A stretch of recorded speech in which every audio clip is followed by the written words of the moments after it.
నాకు అత్యంత ప్రియులైన సత్యాన్వేషకులందరికీ మరోసారి ప్రభుని యేసుక్రీస్తు వారి శుభనామంలో దైవాశీస్సులు, వందనాలు, ఆహ్వానము, నూతన సంవత్సర శుభాకాంక్షలు తెలియజేస్తున్నాను.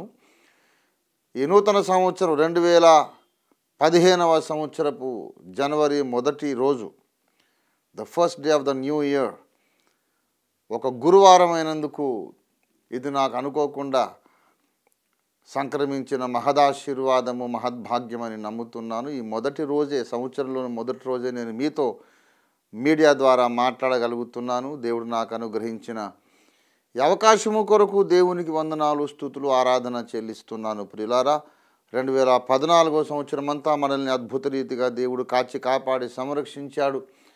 మనం చేసిన విస్తారమైన ప్రయాణాలలోనూ, మన జీవిత ప్రయాణంలోనూ, మన ఆధ్యాత్మిక యాత్రలోనూ దేవుడు అద్భుత రీతిగా మనందరినీ సమయోచిత కృపలు అనుగ్రహిస్తూ ఎన్నోసార్లు రోగశయ్య మీద ఉండిన మనల్ని లేవనెత్తి, ఎన్నోసార్లు ఆత్మీయ జీవితంలో పడిపోయిన మనలను మళ్ళీ పైకి లేపి, కృంగిపోయిన మనలను మెంటల్ డిప్రెషన్ నుండి మళ్ళీ ఆయన ఉద్ధరించి ఉల్లాసము నింపి, ఆర్థిక ఇబ్బందుల్లో మనము అనేకసార్లు కృంగిపోయి ఉండగా సమయోచితంగా సహాయం అనుగ్రహించి, అన్నవస్త్రాలు ఇచ్చి పోషించి, మన విరోధుల మీద మనకు జయమును అనుగ్రహించి, ఇదిగో ఈ మజిలీకి ప్రభు తీసుకుని వచ్చారు.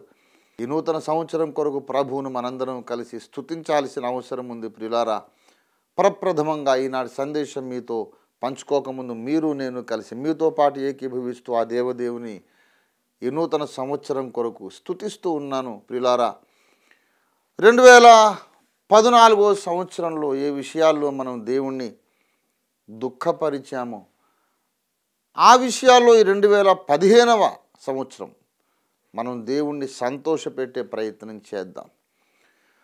పోయిన సంవత్సరం మనము దేవుని కొరకు ఏమి చేద్దామనుకుని చేయలేకపోయామో తప్పకుండా ఆ కార్యక్రమాలు, ఆ సేవా పనులు, సేవా కార్యక్రమాలు, ఆ ప్రణాళికలన్నీ కూడా ఈ కొత్త సంవత్సరంలో మొదటి గంట నుండి, మొదటి దినము నుండి మనం అమలు చేయడానికి మనం జాగ్రత్త పడదాము, కృషి చేద్దాం. ఆ దేవదేవుడు మనకు తప్పక సహాయం చేస్తారు. ప్రియులారా, నేటి మన ధ్యానము కొరకు యెషయా గ్రంథం 35వ అధ్యాయము మొదటి వచనాన్ని చదువుతున్నాను, చిత్తగించండి. అరణ్యమును ఎండిన భూమియు సంతోషించును, అడవి ఉల్లసించి కస్తూరి పుష్పము వలె పూయును. అది బహుగా పూయుచు ఉల్లసించును, ఉల్లసించి సంగీతములు పాడును. లెబానోను సౌందర్యము దానికి కలుగును, కర్మెలు షారోనులకున్న సొగసు దానికుండును. అవి యెహోవా మహిమను, మన దేవుని తేజస్సును చూచును. ప్రియమిత్రులారా, చదవబడినటువంటి లేఖన భాగము యెషయా గ్రంథము 35వ అధ్యాయం అంతా కూడా మనము కూలంకషంగా పరిశీలించి చూసినట్లయితే రానున్న ఒకానొక స్వర్ణయుగమును, అద్భుతమైనటువంటి స్వర్ణయుగమును మన కళ్ళ ముందు ఈ లేఖన భాగం ఆవిష్కరిస్తూ ఉంది. ఒక అత్యద్భుతమైనటువంటి, సుందరమైనటువంటి సన్నివేశాన్ని ఈ యొక్క లేఖనం మన కళ్ళ ముందు చిత్రీకరిస్తూ ఉంది, పిక్చరైజ్ చేస్తూ ఉంది. అది ఎటువంటి యుగము అంటే, ఆ యుగములో ఎడారి ఉండదు, ఎండమావులు ఉండవు, నిరాశ నిస్పృహలు ఉండవు, వ్యాధులు ఉండవు, అంగవైకల్యం ఉండదు, అకాల మరణాలు ఉండవు, విషాదం ఉండదు, ప్రమాదం ఉండదు, వేదన ఉండదు. అటువంటి ఆనందభరితమైనటువంటి సుందర ప్రపంచాన్ని ఇదిగో ఈ లేఖనం మన ముందు ఆవిష్కరిస్తూ ఉంది. ప్రియులారా, ఈ అధ్యాయపు 35వ అధ్యాయపు 5-6 వచనాలు చదువుతున్నాను, చిత్తగించండి. గ్రుడ్డివారి కన్నులు తెరవబడును, చెవిటివారి చెవులు విప్పబడును, కుంటివాడు దుప్పివలే గంతులు వేయును, మూగవాని నాలుక పాడును, అరణ్యములో నీళ్లు ఉబుకును, అడవిలో కాలువలు పారును. 7వ వచనము చూడండి. ఎండమావులు మడుగులగును, ఎండమావులు మడుగులగును, ఎండిన భూమిలో నీటి బుగ్గలు పుట్టును. ప్రియులారా, ఎండమావులే ఉండవట. ఎండమావులు చెరువులు, మడుగులు నీటి మడుగులు అయిపోతాయంట. అంటే అక్కడ నీళ్లున్నాయని యాత్రికులు చాలాసార్లు అనుకున్నారు, ఆశించారు, దగ్గరికి వెళ్ళారు, భంగపడ్డారు, ఆశించిన ప్రకారం నీళ్లు దొరకలేదు, దప్పిక తీరలేదు. అలాంటి డిసప్పాయింటింగ్ సిచ్యువేషన్స్ అనేవి లేనటువంటి సుందర ప్రపంచాన్ని ఇక్కడ లేఖనం ఆవిష్కరిస్తుంది. ఎప్పుడొస్తుంది ఈ సుందరమైన స్వర్ణయుగం అని మనకు ఆశ కలుగుతుంది ప్రియులారా. చాలా కాలం క్రిందట నా చిన్నతనంలోనే ఒక సినీ కవి సుందరమైన గీతం రాశారు. చాలా చక్కటి ఆశాజనకమైనటువంటి సినీ గీతము రాశారు. ఉందిలే మంచి కాలం ముందు ముందున అని. ఒక మంచి కాలం వస్తుంది, మంచి రోజులు రానున్నాయి అని సినిమాలు తీశారు, సినిమా పాటలు రాశారు, ధర్మ ప్రచారకులు ప్రబోధాలు చేశారు, ప్రవచనాలు పలికారు. ఇతర మతాల ధర్మ ప్రబోధకుల సంగతి అలా వదిలేసేయండి. కళాకారులైనటువంటి కళారంగము, వినోద రంగానికి చెందినటువంటి సినీ రంగ కవులు, వాళ్ళ గేయాల సంగతి ప్రక్కన పెట్టేసేయండి. క్రైస్తవ సమాజం యొక్క నాయకులు కూడా మంచి రోజులు వస్తాయని చెబుతున్నారు, మంచి రోజులు రావాలి అని ఆశిస్తున్నారు, ప్రార్థిస్తున్నారు. నేను కూడా ఒక క్రైస్తవ నాయకుణ్ణి, ప్రబోధకుణ్ణి, ఎవరిని వెక్కిరించడం నాకు ఇష్టం లేదు. కానీ ఇటీవల కొంతమంది మహానాయకులు, మహాప్రబోధకులు, మహాభక్తులు ప్రపంచ శాంతి కొరకు ప్రార్థనలు నిర్వహించడం మనం చూశాం. ప్రపంచం బాగుండాలి అని అందరము ఆశిస్తున్నాము, ప్రార్థిస్తున్నాము. కానీ ఇలాంటి ప్రార్థనలు, పూజలు, ప్రసంగాలు, ప్రవచనాలు, ధర్మ ప్రబోధాలు ఎక్కువైన కొలది ప్రపంచం నానాటికి తీసికట్టుగా దిగజారిపోతుంది. భూలోక ప్రజలందరూ కూడా భయం గుప్పిట్లో బ్రతుకుతున్నారు. ప్రయాణానికి బయలు వెళ్ళాలంటే యాక్సిడెంట్ అవుతుందేమోనని భయం. ఎన్నో రోడ్డు ప్రమాదాలు, రైలు ప్రమాదాలు, షిప్పులు, పడవలు మునిగిపోవడం, విమానాలు కూలిపోవడం. ప్రయాణం అంటే భయపడాల్సి వస్తుంది ఈ రోజుల్లో. మరోవైపు ఏమో తెగుళ్ళు, నీళ్ల ద్వారా, గాలి ద్వారా, ఆహారము ద్వారా ఎన్నో రకాల ఇన్ఫెక్షన్స్, ఎన్నో రకాల వ్యాధులు సోకుతున్నాయి. కుదరని రోగాలు, ఎయిడ్స్ లాంటి, క్యాన్సర్ లాంటి రోగాలు ఎన్నో మనుషులను పట్టి పీడిస్తూ ఉన్నాయి. నా చిన్నతనంలో ఇన్ని హాస్పిటల్స్ లేవు, ఇన్ని మందుల షాపులు లేవు, ఇన్ని రకాల మందులు లేవు, ఇన్ని రోగాలు లేవు. అసలు సాధారణంగా ఒక మనిషి హాస్పిటల్కి వెళ్ళాడు అంటేనే ఊరందరూ పెద్ద వార్తలాగా చెప్పుకునేవాళ్ళు ఆ రోజుల్లో. ఈ రోజుల్లో ఎవడైనా చాలా కాలం హాస్పిటల్కి వెళ్ళలేదు అంటేనే అదొక వార్త అవుతుంది, అందరూ చెప్పుకుంటారు. అదేమిటో ఆ వింత మనిషి హాస్పిటల్ ముఖమే చూడడు. మనం అందరం కూడా ఎంచక్క పెద్ద పెద్ద హాస్పిటల్ దర్శిస్తూ ఉన్నాం మనందరం కూడా అని మనుషులు చెప్పుకునే రోజులు వచ్చేసాయి. ప్రియమిత్రులారా, వ్యాధుల భయము, మరోవైపు ప్రయాణాల భయం, మరోవైపు ఉగ్రవాదం యొక్క భయం, మరోవైపు పెరుగుతున్న ధరలు భయం పుట్టిస్తూ ఉన్నాయి. నా చిన్నతనంలో నేనే 1 రూపాయికి కిలో బియ్యం కొన్నాను. నేనే ఇప్పుడు 40 రూపాయలకు, మామూలు బియ్యమే 40 రూపాయలకు కొనుక్కొని తింటున్నాను. 1 రూపాయి సరుకు ఇప్పుడు 40 రూపాయలు అయిపోయింది. ద్రవ్యోల్బణము అంటారు, చాలా పెద్ద మాట. ధరల పెరుగుదల, రూపాయి నోటు యొక్క విలువ తరుగుదల, ఇది ద్రవ్యోల్బణం. ధరలు పెరుగుతూనే ఉన్నాయి, రూపాయి విలువ నానాటికి తీసుకట్టుగా తగ్గిపోతూనే ఉంది. మరోవైపు భయంకరమైన యుద్ధ ప్రమాదము పొంచి ఉన్నది. 3వ ప్రపంచ యుద్ధం ఏ క్షణాన్నైనా ముంచుకు రావచ్చు. ప్రపంచ దేశాల అధినేతలు భయపడుతూ బ్రతుకుతున్నారు. ఎవరికి కూడా ప్రాణాలకు గ్యారంటీ లేకుండా పోయింది ప్రియులారా. మరోవైపు సమాజంలోని నైతిక విలువలు ఎంత క్షీణించినాయి అంటే, ఒక స్త్రీ పొద్దుగుంకిన తర్వాత ఒంటరిగా బయటికి వెళ్ళి క్షేమంగా పని చక్కబెట్టుకొని మళ్ళీ ఇంటికి క్షేమంగా వచ్చే అవకాశమే లేదు. భయంగా వెళ్ళాలి, భయంగా తిరిగి రావాలి. క్షేమంగా ఒకవేళ రాగలిగితే బ్రతుకు జీవుడా అనుకొని అప్పుడు ఊపిరి పీల్చుకోవాలి. ఈ రోజుల్లో ఆడవాళ్ళ మీద అత్యాచారాలు, మానభంగాలు ఎక్కువైపోయినాయి. నిర్భయ చట్టం అనేది ఒకటి వచ్చింది. నిర్భయ చట్టము వచ్చిన తర్వాత కూడా నిర్భయంగా చాలామంది అత్యాచారాలు చేస్తూనే ఉన్నారు. ఇటీవల ఫేస్బుక్లో ఎవరో ఒక విషయాన్ని పోస్ట్ చేశారు. నేను చాలామందితో షేర్ చేశాను. చాలా అద్భుతమైనటువంటి చిట్టి పొట్టి కథ. ఒక ఆడకుక్క పొరుగురికి వెళ్ళిందట. 5-6 మగ కుక్కలు దాని దగ్గరికి వచ్చాయట. ఆడకుక్క గోడవారగా ఒదిగి నిలుచుని గడగడ వణికిపోతుందట. ఒక ముసలి కుక్క వచ్చి దానికి ధైర్యం చెప్పిందట. భయపడకమ్మా, వాళ్ళు ఏమీ చెయ్యరు. బలవంతాన్ని నిన్నేదో చేయడానికి మనం మనుషులం కామమ్మా, మనం కుక్కలం కదా.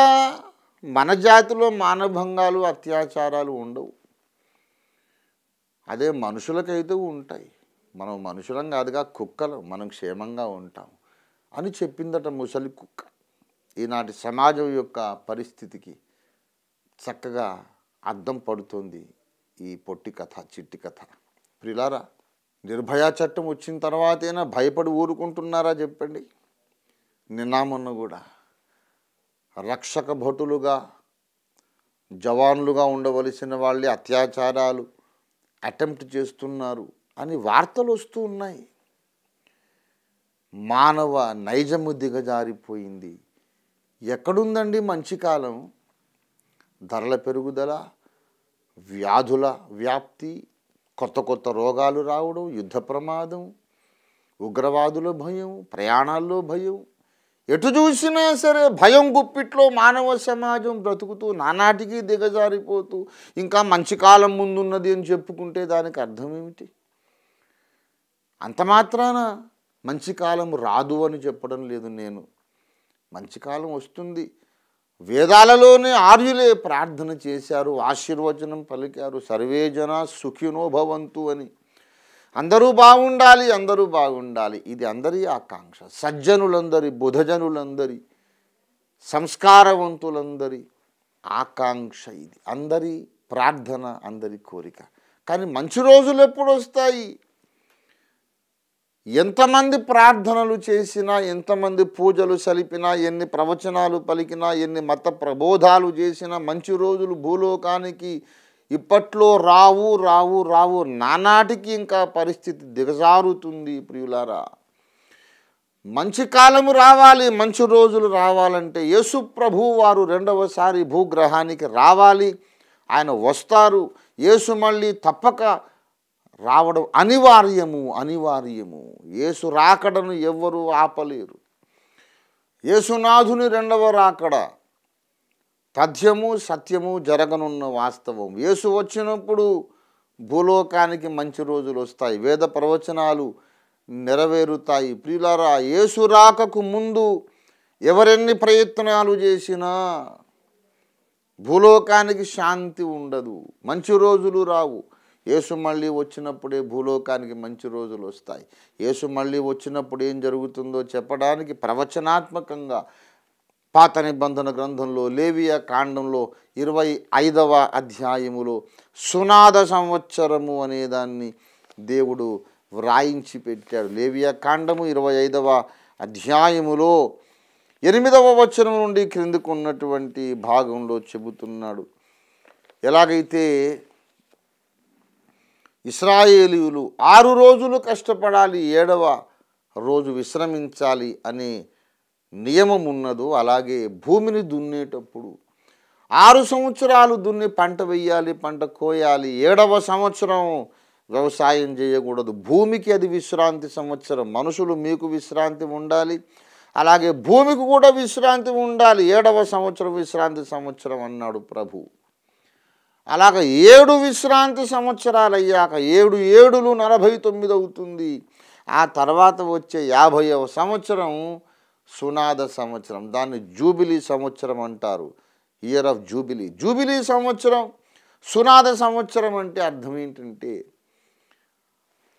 ఆ దినమున మొత్తం ఇశ్రాయేలు జనాంగము, భూమి, దేశంలోని నివాసులు, పేదలు అణిచివేయబడినటువంటి అట్టడుగు వర్గాల వాళ్ళందరికీ స్వేచ్ఛ వచ్చేస్తుంది. సునాద సంవత్సరము మొదలు కాగానే ఆటోమేటిక్గా దాసులుగా బానిసలుగా బ్రతికిన వాళ్ళందరూ విడుదల పొంది వెళ్ళిపోతారు. అప్పులన్నీ మాఫీ అయిపోతాయి. ఆ దినమున సునాద సంవత్సరం ప్రారంభం కాగానే నీవు నాకు ఇంతకాలం అప్పున్నావు, నేను అప్పు ఇవ్వమని వేధించాను, అప్పు చెల్లించమని అప్పు తీర్చమని బాధ పెట్టాను కదా సోదరుడా, ఇదిగో సునాద సంవత్సరం వచ్చేసింది, అప్పు నీవిక తీర్చనక్కరలేదు, నీకు అప్పు లేదు అని ప్రకటించేసేయాలి. బానిసలుగా తమను తాము అమ్ముకున్నటువంటి నిరుపేదలు విడుదల పొంది వెళ్ళిపోవచ్చు. సునాద సంవత్సరం అంటే బంధకముల్లో ఉన్నవాళ్ళు విడిపించబడే విడుదల పొందే అద్భుత సంవత్సరము. విశ్రాంతి దినములున్నవి, విశ్రాంతి సంవత్సరాలున్నవి. 7వ దినము విశ్రాంతి దినం, 7వ సంవత్సరం విశ్రాంతి సంవత్సరం. 7 ఏడులు అంటే విశ్రాంతి అనేది 7 అనే పరిపక్వతే మళ్ళీ పరిపక్వతకు వచ్చినటువంటి the perfection of the perfection, పరిపూర్ణత యొక్క పరిపూర్ణత. 50వ సంఖ్య, 50వ దినము పెంతెకోస్తు దినము, 50వ సంవత్సరం సునాద సంవత్సరం. అది యేసు రెండవ రాకడలో జరిగేటటువంటి విశ్వవ్యాప్తమైన విడుదలను సూచించేటటువంటి అద్భుతమైన ప్రవచనాత్మకమైనటువంటి పండుగ. రోమాపత్రిక 8వ అధ్యాయములో దయచేసి గమనించండి, 19వ వచనము నేను చదువుతున్నాను. దేవుని కుమారుల ప్రత్యక్షత కొరకు సృష్టి మిగుల ఆశతో తేరి చూచుచూ కనిపెట్టుచున్నది. ఏలయనగా సృష్టి నాశనమునకు లోనైన దాస్యములో నుండి విడిపింపబడి దేవుని పిల్లలు పొందబోవు మహిమగల స్వాతంత్ర్యము పొందుదునను నిరీక్షణ గలదై స్వేచ్ఛగా కాక దాని లోబరిచిన వాని మూలముగా వ్యర్థపరచబడెను. సృష్టి యావత్తు ఇది వరకు మూలుగుచు ఏకగ్రీవంగా ప్రసవేదన పడుతుందట. దేవుని కుమారులందరూ స్వాతంత్ర్యం పొందబోచున్నారట. అది మహిమగల స్వాతంత్ర్యమట. మహిమగల ఆ స్వాతంత్ర్యాన్ని నేను కూడా పొందుతానని భూమి, గాలి, నీరు, అగ్ని, పంచభూతాలు సృష్టి యావత్తును ఆశతో ఎదురు చూస్తూ ఉన్నదట. అది యేసు రెండవసారి వచ్చినప్పుడు జరుగుతుంది. దేవుని కుమారులు అనగా యేసునందు విశ్వసించిన వారందరికీ దేవుని పిల్లలగుటకు ఆయన అధికారం ఇచ్చాడు. వారికి స్వాతంత్ర్యం వస్తుంది. పాపమరణముల నియమము ఏలుచున్నటువంటి ఈ పాడు దేహము యొక్క భ్రాంతుల నుండి, ఒత్తిడుల నుండి, శోధనల నుండి క్రీస్తునందున్న విశ్వాసులందరికీ స్వాతంత్రం రాబోతోంది. ఎప్పుడు? యేసు రెండవసారి వచ్చినప్పుడు ఈ మట్టి దేహము మహిమదేహంగా మార్చబడుతుంది, అక్షయ దేహంగా మార్చబడుతుంది. యేసునందు విశ్వాసం ఉంచి నమ్మి బాప్తిస్మం పొందిన వాళ్ళందరికీ మహిమగల స్వాతంత్ర్యం వస్తుంది. భూప్రపంచమే విడుదల పొందుతుంది. అప్పుడు ఉగ్రవాదం ఉండదు, వికలాంగుడు అనేవాడు భూమి మీద ఉండడు, అకాల మరణాలు అనేవి భూమి మీద ఉండవు. అప్పుడు అరణ్యము పుష్పించి, ఎండిన భూమి ఉల్లసించి, ఎండమావులు మడుగులుగా మారిపోయి మొత్తం భూప్రపంచమే ఒక ఉద్యానవనముగా వికసించి అందముగా పరిమళించి పరవశించి పాటలు పాడుతుంది. అడవి పాటలు పాడుతుందిట, ఎడారి పాటలు పాడేస్తుందిట. పరిశుద్ధాత్మదేవుని కుమ్మరింపు జరిగే సంవత్సరం అన్నమాట. అది క్రీస్తు ప్రభు యొక్క 1000 ఏళ్ల రాజ్యాన్ని సూచిస్తుంది. ఆ 1000 ఏళ్ల రాజ్యంలో యెషయా గ్రంథము 35వ అధ్యాయము నెరవేరుతుంది. ప్రియులారా, యెషయా గ్రంథం 66వ అధ్యాయం నెరవేరుతుంది. యెషయా గ్రంథం 11వ అధ్యాయం నెరవేరుతుంది. ఇవన్నీ కూడా ప్రవచన నెరవేర్పులు జరిగేటటువంటి అద్భుతమైన దినాలు. ఎప్పుడు అంటే క్రీస్తు ప్రభు యొక్క 1000 ఏళ్ల రాజ్యం. ఈ లోకానికి సమాధానం కలగాలంటే సమాధానకర్తయగు అధిపతి యేసు తిరిగి రావలసిందే.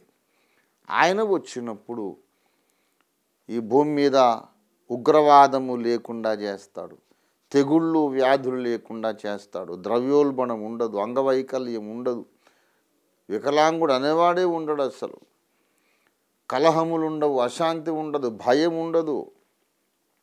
అద్భుతమైనటువంటి సుందరమైనటువంటి స్వర్ణయుగాన్ని యేసునాథుడు స్థాపిస్తాడు. యేసు మాత్రమే గాక స్వర్ణయుగాన్ని స్థాపించగలిగేవాడెవడు లేడు. ఆయనే మరి వీరభోగ వసంతరాయుడు. వీరబ్రహ్మం గారు, పోతులూరి వీరబ్రహ్మేంద్ర స్వామి గారు చెప్పినటువంటి వీరభోగ వసంతరాయుడు తెల్లని గుర్రం మీద వచ్చి శాంతి రాజ్యం స్థాపిస్తాడు. వసంతుడంటే పెళ్లి కొడుకు. యేసు వచ్చినప్పుడు కేక పెడతారట, ఇదిగో పెళ్లి కుమారుడు వచ్చుచున్నాడు అని. యేసు ప్రభు వారిని ఎంతమంది ద్వేషించినా, ఎన్ని రకాలుగా ఆయన మీద అసత్య ప్రచారాలు చేసినా, విష ప్రచారాలు చేసినా యేసు రాకడను ఎవరు ఆపలేరు. ముందుగా యేసునందు విశ్వసించిన క్రైస్తవులారా, మీరు ధన్యులు, మీరు అదృష్టవంతులు. యేసును అనవసరంగా ద్వేషిస్తున్నటువంటి నా ప్రియ మిత్రులారా, మీరు చాలా ప్రమాదంలో ఉన్నారు. ప్రభుని యేసును మీ స్వరక్షకునిగా అంగీకరించి ఆయనను మీ జీవితానికి రాజుగా, ప్రభువుగా మీరు ప్రతిష్ఠించుకుంటే రానున్న స్వర్ణయుగంలో మీరు కూడా ఆయనతో పాటు సింహాసనం ఎక్కి పరిపాలన చేయగలుగుతారు. ఆ తర్వాత 1000 ఏళ్ల వరకే కాదు సుమా, ఆ తర్వాత నిత్యరాజ్యములో కూడా ఆయన ప్రక్కన మీరు ఉంటారు. 1000 ఏళ్ళు అనేది ఈ భూమి మీద అసలు అడ్మినిస్ట్రేషన్ ఎలా చేయాల్సి ఉండిందో ఆయన చూపడానికి చేసేటటువంటి ఒక క్లుప్తమైనటువంటి తాత్కాలికమైన ఏర్పాటు మాత్రమే. ఆ తర్వాత ఈ భూమి గతిస్తుంది, ఈ ఆకాశం గతించిపోతుంది, కొత్త భూమి కొత్త ఆకాశం కలుగుతుంది. ఆ తర్వాత అంతము లేని కాలము, నిత్యత్వం అంతా శాశ్వత కాలం యేసు రాజ్యం ఏలుతూనే ఉంటాడు. యేసు రాజ్యానికి అంతము లేదు. 1000 ఏళ్ల రాజ్యము మాత్రమే ఏలుతాడు, తర్వాత రాజు కాడని కాదు. యేసు నిత్యంగా శాశ్వతంగా పరిపాలిస్తాడు. కానీ ముందుగా 1000 ఏళ్ల పాటు ఈ భూమిని పరిపాలించి ఈ భూగ్రహాన్ని ఇంతకుముందు ఏలిన వాళ్ళు ఎక్కడెక్కడ పొరపాట్లు చేశారు, ఎక్కడ దేవుని ఆశీర్వాదాన్ని పొందలేకపోయారో చూపించడానికి, పాఠము చెప్పడానికి ఆయన 1000 ఏళ్ళు ఈ భూమిని పరిపాలిస్తాడు. అప్పుడు భూలోకానికి స్వర్ణయుగం, ఆ తర్వాత విశ్వానికే స్వర్ణయుగం వస్తుంది. విశ్వానికి వచ్చే స్వర్ణయుగాన్ని ముందుగా ప్రతిబింబంగా ధర్మశాస్త్రంలో చూపించాడు దేవుడు, జూబిలీ సంవత్సరము అని. జూబిలీ సంవత్సరాన్ని భూలోకానికి, విశ్వానికి ఇవ్వడానికి వస్తున్నటువంటి వ్యక్తిరూపక విశ్రాంతి దినము, వ్యక్తిరూపక జూబిలీ సంవత్సరం యేసునాథుడు. యేసునాథుడే మన జూబిలీ సంవత్సరం. ఆయన మనకు తోడుగా ఉంటే ఆ యొక్క అంత్యకాలంలో రాబోతున్నటువంటి జూబిలీ సంవత్సరాన్ని మనం మునుముందు అనుభవిస్తాము. కానీ కొంతలో కొంతైనా ఈ 2015లో కూడా సునాద వత్సరాన్ని మనం అనుభవించే అవకాశం ఉంది. మనకు మహిమ శరీరాలు వచ్చేయవు సుమా. మన దేహంలోని పాప మరణాల నియమమేమి అంతరించిపోదు, పోరాటం ఉంటుంది. కానీ విశ్వానికే సునాద సంవత్సరాన్ని ప్రకటించడానికి రాబోతున్న యేసునాథుణ్ణి మన సేనానాయకుడిగా ప్రతిష్ఠించుకొని ఆయన అడుగుజాడల్లో మనం ముందున్న సంవత్సరంలో మనం ప్రవేశించగలిగితే తప్పకుండా 2015వ సంవత్సరంలో మనం ఎన్నో శుభాలు చూడబోతున్నాం. ఆర్థిక లాభాన్ని చూస్తాం, ఆరోగ్య లాభాన్ని చూస్తాం, సామాజిక ఘనతను మనం పొందుతాం. అన్నిటికంటే మించి యేసు మనకు అనుగ్రహించిన పరిశుద్ధాత్మ అభిషేకాన్ని ముమ్మరంగా పుష్కలంగా మనం పొందుకుంటాం. పరిశుద్ధాత్మ శక్తి పొందుకున్న వారమై 2015వ సంవత్సరంలో ఆయన మనకు అప్పగించినటువంటి కార్యక్రమాలన్నీ మనం సంపూర్తిగా అమలు చేయగలుగుతాము, ముగించగలుగుతాము. మళ్ళీ ఈ సంవత్సరాంతములో మనం గంతులు వేసి నాట్యం ఆడగలుగుతాం. ప్రియులారా, ఆత్మీయ జీవితంలో మనకు సునాద సంవత్సరాన్ని ఇవ్వడానికి యేసు ప్రభువారు ఇష్టపడుతున్నాడు. కుంటివాడు గంతులు వేస్తాడు, దూడవలే లేడివలే కుంటివాడు గంతులు వేస్తాడట. ఆత్మీయ జీవితంలో 2014లో మీరు కుంటివారుగా ఉండినట్లయితే ఈ 2015లో యేసు మీ చేత గంతులు వేయిస్తాడు. దేవుని కొరకు మాటలాడలేని, దేవుని కొరకు పాడలేని మూగవారైతే ఈ కొత్త సంవత్సరంలో యేసు మీ చేత స్తుతి పాటలు పాడిస్తాడు. దేవుని కొరకు పని చేయలేని అవిటివారుగా మీరు ఒకవేళ 2014లో ఉండినట్లయితే మీకు సునాద సంవత్సరం నేను ప్రకటిస్తున్నాను. దేవుని దాసునిగా 2015వ సంవత్సరం దేవుని సేవ మీరు ముమ్మరంగా చేయగలుగుతారు, అద్భుతంగా ఫలించగలుగుతారు. రండి, మనం ఈ వాగ్దానాన్ని స్వతంత్రించుకుంటూ ముగించుకుందాం.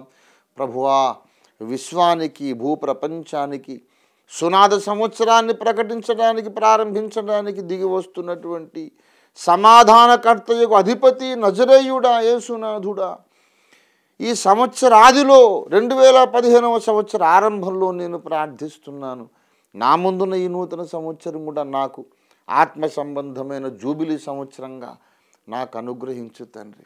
ఆర్థిక సమస్యల నుంచి నేను విడుదల పొంది అద్భుత సునాద సంవత్సరంగా ఈ సంవత్సరాన్ని నాకు అనుగ్రహించు అని మనం ప్రార్థించుకుంటూ స్వతంత్రించుకుందాం. రండి, ప్రార్థించుకుందాం.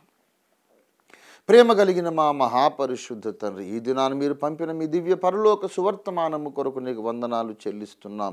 2015వ సంవత్సరం సత్య సంబంధులందరికీ నీ సునాద సంవత్సరం అగునుగాకని ప్రార్థిస్తున్నాం.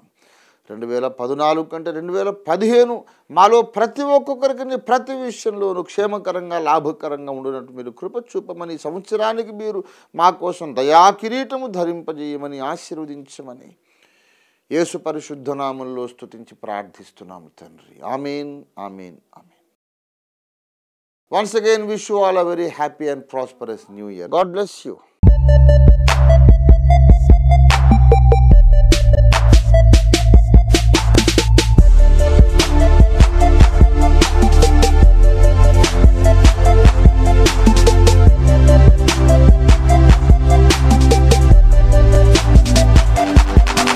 మరిన్ని వివరములకు మమ్మల్ని సంప్రదించండి. ఓఫిర్ మినిస్ట్రీస్, LIG 86/1, 3వ phase, KPHP colony, Kukatpally, Hyderabad 500072. మా ఫోన్ నంబర్స్ 9908773008, 9951110444. మా వెబ్సైట్ www.ofirministries.org. మా ఇమెయిల్ satyavedasaram@ofirministries.org.